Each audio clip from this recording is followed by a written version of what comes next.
Hay lâu đa.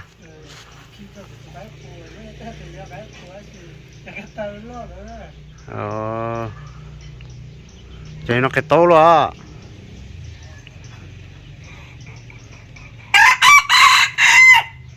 Nó qua nó nè.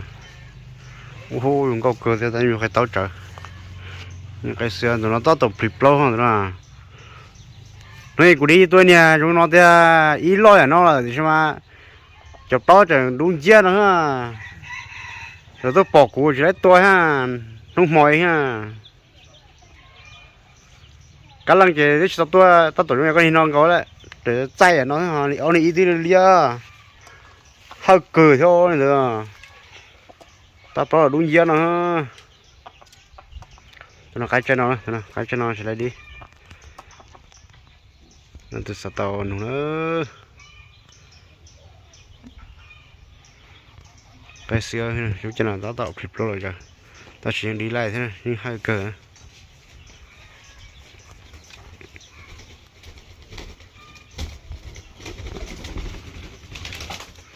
Cái nào clip lâu chỉ tạo ra hết xe mà clip lâu thằng lũ chạy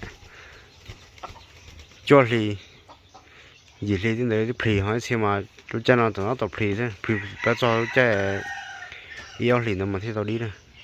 Nó chỉ cái năm nó chỉ nhưng clip đó nó chỉ ní hơn này, nó chỉ sao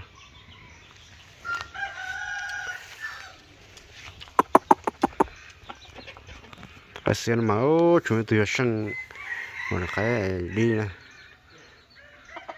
rồi đi to ní một khoai công ty ní ra chợ nè, cái xe nè.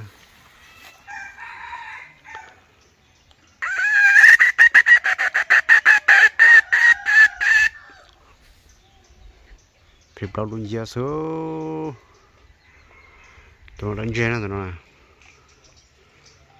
đánh chơi cho nó có tên sao có tên thì muốn rồi cái chân nó số đó chỉ mà cái xưa nhưng chỉ có tên thì giống liền nhân chơi gì rồi té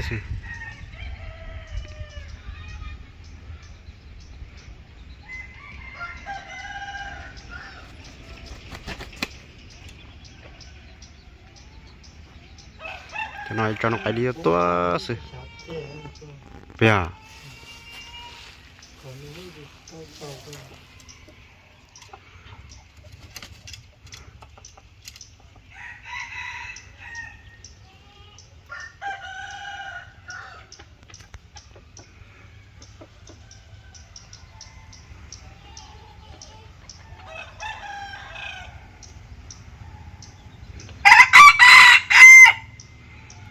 nó còn trò chơi à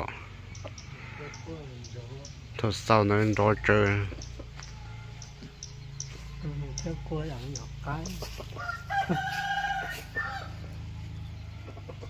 cô này có hai tí trang thì cô nhưคือthôi sao cô trò là nói ha